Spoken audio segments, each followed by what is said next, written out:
നമസ്കാരം, ഞാൻ ഷംസുദ്ദീൻ കുന്നത്ത്. ജീവിതത്തിൽ വിജയിക്കാൻ സഹായിക്കുന്ന രീതിയിലുള്ള കാര്യങ്ങളാണ് നമ്മൾ ഈ വീഡിയോകളിലൂടെ ഡിസ്കസ് ചെയ്യുന്നത്. നമ്മുടെ വിജയത്തിന് എല്ലായ്പ്പോഴും തടസ്സമായി നിൽക്കാൻ സാധ്യതയുള്ള ഒന്ന് നമ്മുടെ കാഴ്ചപ്പാടുകളും നമ്മുടെ മുൻധാരണകളും മുൻവിധികളുമൊക്കെയാണ്. അത് രൂപപ്പെടുന്നത് നമ്മുടെ സബ് കോൺഷ്യസ് മൈൻഡിൽ നിന്നാണ്. ആ സബ് കോൺഷ്യസ് മൈൻഡിൽ ചെറുപ്പകാലങ്ങളിൽ നമ്മുടെ രക്ഷിതാക്കളിൽ നിന്നും സമൂഹത്തിൽ നിന്നുമൊക്കെ നമുക്ക് കിട്ടിയ നെഗറ്റീവായിട്ടുള്ള കാര്യങ്ങൾ നാം അത് വിശ്വസിക്കുകയും നമ്മുടെ വിശ്വാസമായി മാറുകയും പിന്നെ പുതുതായിട്ട് എന്തു വരികയാണ് എങ്കിലും ആ ഒരു വിശ്വാസത്തിൽ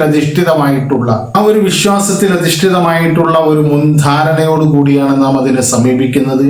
അതുകൊണ്ടാണ് നാം ഒരു കാര്യം ചെയ്യാൻ തുനിഞ്ഞിറങ്ങുമ്പോൾ നമുക്ക് അത് മുഴുമിപ്പിക്കാനോ അതിൻ്റെ ഫലം കാണാനോ അതിന് സക്സസിലേക്ക് എത്തിക്കാനോ സാധിക്കാത്തത്. നാം ഒരു കാര്യവുമായി മുന്നോട്ട് പോകുമ്പോൾ അത് എനിക്ക് കഴിയില്ല എന്നും എന്നെപ്പോലുള്ള ആളുകൾക്ക് പറഞ്ഞതല്ല ഇത് എന്ന രീതിയിലൊക്കെ കാര്യങ്ങൾ നാം ചിന്തിക്കുന്നത്. അങ്ങനെ ഒരു നെഗറ്റീവായിട്ടുള്ള കാര്യങ്ങൾ നമ്മുടെ സബ് കോൺഷ്യസ് മൈൻഡിൽ അടിഞ്ഞുകൂടിയത് കൊണ്ടാണ്. അതിനെ നാം മാറ്റിയെടുക്കേണ്ടതുണ്ട്. നമ്മുടെ നെഗറ്റീവ് ചിന്തകൾക്ക് അവിടെ ആധിപത്യം സ്ഥാപിക്കാൻ കഴിയുന്നത് കൊണ്ടാണ് നമ്മളെത്ര കോൺഷ്യസ് ആയി നമ്മളെത്ര തീരുമാനമെടുത്താലും പ്രവർത്തിച്ചു തുടങ്ങിയാലും നമുക്കത് പൂർത്തീകരിക്കാനോ വിജയത്തിലെത്താനോ കഴിയാത്തത്. അതുകൊണ്ട് നമ്മൾ ആ ആധിപത്യമുള്ള നെഗറ്റീവ് ചിന്തകളെ മാറ്റിക്കൊണ്ട് പകരം പോസിറ്റീവ് ചിന്തകൾക്ക് ആധിപത്യമുള്ള ഒരു മൈൻഡ് സെറ്റാക്കി നമ്മുടെ സബ് കോൺഷ്യസ് മൈൻഡിനെ മാറ്റേണ്ടത് അനിവാര്യമാണ്. അതിനുള്ള വിവിധ ടൂളുകൾ നാം കഴിഞ്ഞ വീഡിയോകളിൽ പറഞ്ഞു. അതിൽ ഏറ്റവും ശക്തമായ ഒരു ടൂളാണ് പോസിറ്റീവ് അഫർമേഷൻസ്. നമ്മളെല്ലായ്പ്പോഴും നമ്മളോട് സംസാരിക്കുന്നത് നെഗറ്റീവായിട്ടാണ്. നമ്മുടെ എല്ലാ സെൽഫ് ടോക്കുകളും നടക്കുന്നത് നെഗറ്റീവായിട്ടുള്ള കാര്യങ്ങളിലായിരിക്കും. നമ്മൾ തന്നെ ശ്രദ്ധിച്ചാൽ മതി. നാം വെറുതെ ഇരിക്കുന്ന സമയത്ത് നമ്മളോട് സംസാരിക്കുന്നത് ഞാൻ ഇത്രയൊക്കെ കഷ്ടപ്പെട്ടല്ലോ, എന്നിട്ട് എനിക്ക് എവിടെയും എത്താൻ കഴിയുന്നില്ലല്ലോ, എനിക്കൊന്നും എവിടെയും എത്താൻ കഴിയില്ല, ഇങ്ങനെ അങ്ങ് ജീവിച്ചു പോയാൽ മതി, അല്ല എങ്കിൽ എനിക്കൊന്നും മറ്റുള്ളവർക്ക് കഴിയുന്നത് പോലെയുള്ള കാര്യങ്ങളൊന്നും എനിക്ക് കഴിയില്ല, എൻ്റെ വിധി ഇതാണ്, എന്തൊരു കഷ്ടപ്പാടാണ് എന്ന രീതിയിൽ നമ്മൾ അങ്ങനെ നെഗറ്റീവായിട്ടായിരിക്കും എല്ലായ്പ്പോഴും ചിന്തിക്കുന്നത്. അതിനെ നമ്മൾ ഓവർകം ചെയ്തുകൊണ്ട് നമ്മൾ പോസിറ്റീവ് ചിന്തകൾക്ക് പ്രാധാന്യം നൽകണം. എല്ലാ സമയങ്ങളിലും പോസിറ്റീവായി ചിന്തിക്കാൻ.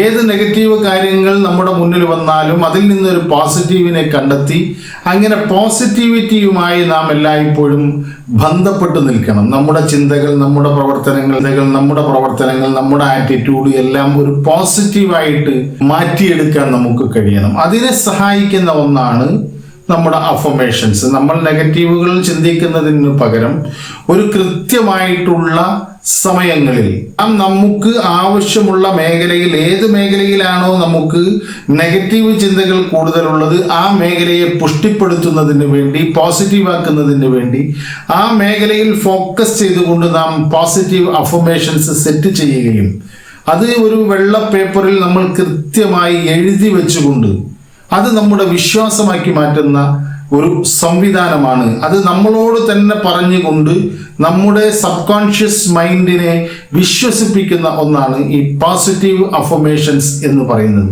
ഇത് ഡെയിലി റെഗുലറായി കൺസിസ്റ്റന്റ് ആയിക്കൊണ്ട് നാം ചെയ്താൽ ഒരു 30 ദിവസം കൊണ്ട് അതിൻ്റെ മാറ്റം കാണുമെന്നത് തീർച്ചയാണ്.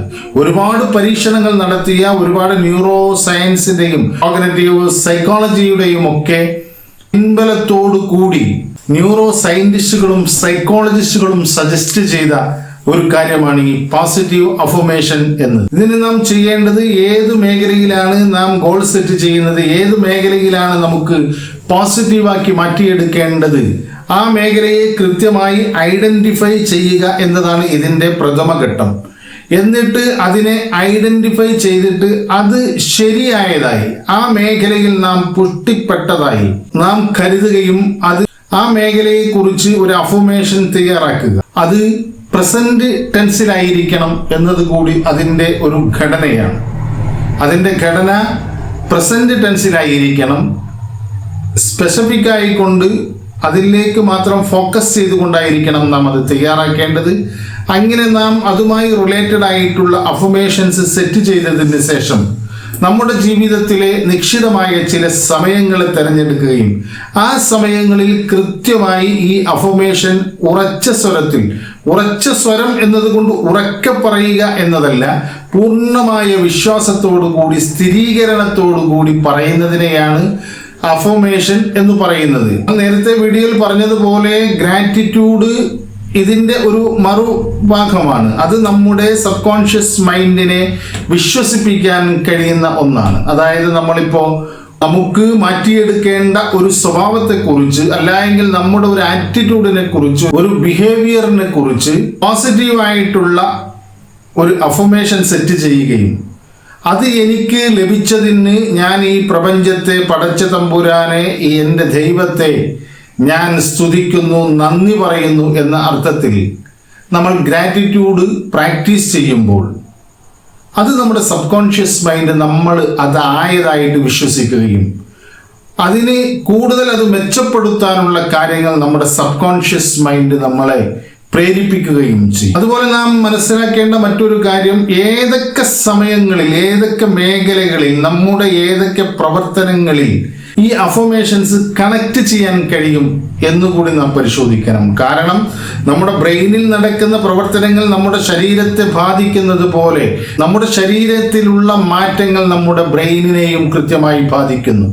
അതുകൊണ്ട് നാം അഫർമേഷൻ ചെയ്യുമ്പോൾ പൂർണ്ണമായ വിശ്വാസത്തോടു കൂടി ആ പോസിറ്റീവായിട്ടുള്ള ഒരു ബോഡി ലാംഗ്വേജിലായിരിക്കണം നാം ഇത് പറയുക. അത് ഏതൊക്കെ സാഹചര്യങ്ങളിൽ പറയണം എന്നതും നാം തീരുമാനിക്കുക. അങ്ങനെ പൂർണ്ണ വിശ്വാസത്തോടു കൂടി പൂർണ്ണമായി ഫോക്കസ് ചെയ്തുകൊണ്ട് സ്പെസിഫിക് ആയിട്ടുള്ള നമുക്ക് പരിവർത്തനം വരുത്തേണ്ട മേഖലയെ തിരിച്ചറിഞ്ഞ് എല്ലാ ദിവസവും ഒരേ സമയത്തായിരിക്കണം നാം അത് പറയേണ്ടതും നാം അത് പ്രാക്ടീസ് ചെയ്യേണ്ടതും. ഉദാഹരണത്തിന്, എല്ലാ സമയങ്ങളിലും ഞാൻ പോസിറ്റീവാണ്. ഓരോ ദിവസവും ഓരോ നിമിഷവും എന്നിലെ പോസിറ്റിവിറ്റി വർദ്ധിച്ചു കൊണ്ടിരിക്കുന്നു. എനിക്ക് എല്ലാ വിഷയത്തിലും വിജയിക്കാൻ സാധിക്കും. വിജയിക്കുക എന്നത് എൻ്റെ ഒരു സ്വഭാവമാണ്. ഞാൻ നല്ല ആത്മവിശ്വാസമുള്ള ആളാണ്. എല്ലാ കാര്യങ്ങളും ആത്മവിശ്വാസത്തോടു കൂടി എനിക്ക് ചെയ്യാൻ കഴിയും. ഓരോ ദിവസവും ഓരോ നിമിഷവും എന്നിലെ ആത്മവിശ്വാസം വളർന്നുകൊണ്ടിരിക്കുന്നു. ഏതു സാഹചര്യത്തെ തരണം ചെയ്യാനും നേരിടാനുമുള്ള ആത്മധൈര്യം എനിക്കുണ്ട്. ഓരോ നിമിഷവും എന്നിലെ ആത്മധൈര്യം വർദ്ധിച്ചു കൊണ്ടിരിക്കുന്നു. എൻ്റെ ഏത് സ്വപ്നത്തെയും കീഴടക്കാൻ എനിക്ക് കഴിവുണ്ട്. ഓരോ ദിവസവും ഓരോ നിമിഷവും ഞാൻ എൻ്റെ സ്വപ്നത്തിലേക്ക് അടുത്തുകൊണ്ടിരിക്കുന്നു. അതിനെ പരിപൂർണമായി കീഴടക്കാനുള്ള കഴിവും പ്രാപ്തിയും എനിക്കുണ്ട്. ഞാൻ എൻ്റെ മനസ്സിൽ വിചാരിക്കുന്ന ഏതു കാര്യത്തെയും നിഷ്പ്രയാസം എനിക്ക് കീഴടക്കാൻ കഴിയും.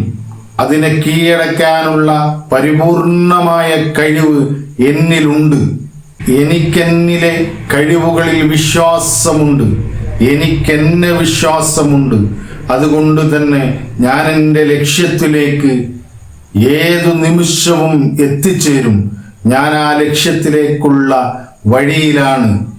ഈ രീതിയിൽ നാം അഫർമേഷൻസ് സെറ്റ് ചെയ്യുകയും, ഏതു ആത്മവിശ്വാസത്തിന്റെ കാര്യമാണ് എങ്കിൽ ഞാൻ കൃത്യമായ ആത്മവിശ്വാസമുള്ള ആളാണ് എന്നും ഓരോ നിമിഷവും എന്നിലെ ആത്മവിശ്വാസം വളർന്നുകൊണ്ടിരിക്കുന്നു എന്നും, ഏതെങ്കിലും ഒരു സ്വപ്നം കീഴടക്കാനാണ് എങ്കിൽ എനിക്ക് എൻ്റെ സ്വപ്നങ്ങളെ കീഴടക്കാനുള്ള കഴിവ് എന്നിലുണ്ട്.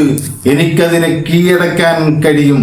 ഓരോ നിമിഷവും ഓരോ ദിവസവും ഞാൻ എൻ്റെ സ്വപ്നത്തിലേക്ക് അടുത്തുകൊണ്ടിരിക്കുന്നു എന്ന അർത്ഥത്തിൽ നാം അഫർമേഷൻസ് സെറ്റ് ചെയ്യുക.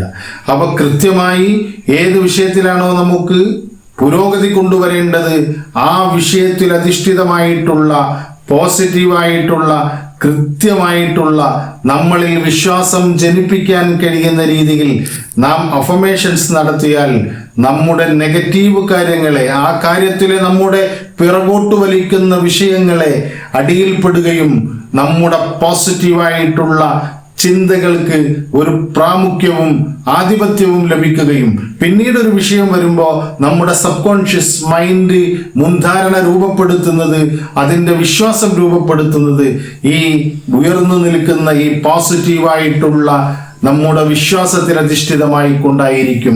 അതിലൂടെ നമുക്ക് നല്ല മോട്ടിവേഷൻ ലഭിക്കാനും അതിലൂടെ നമുക്ക് നമ്മുടെ വിജയത്തിലേക്ക് എത്താനും പോസിറ്റീവായി നമ്മുടെ മനസ്സിനെയും ശരീരത്തെയും നിലനിർത്താനും കഴിയും. അതിന് കഴിയട്ടെ എന്ന് ആഗ്രഹിച്ചുകൊണ്ട് നമ്മുടെ സബ് കോൺഷ്യസ് മൈൻഡിനെ റീവയറിംഗ് ചെയ്യാനുള്ള, റീപ്രോഗ്രാം ചെയ്യാനുള്ള മറ്റൊരു വിഷയവുമായി നമുക്ക് വീണ്ടും കാണാം. നന്ദി, നമസ്കാരം.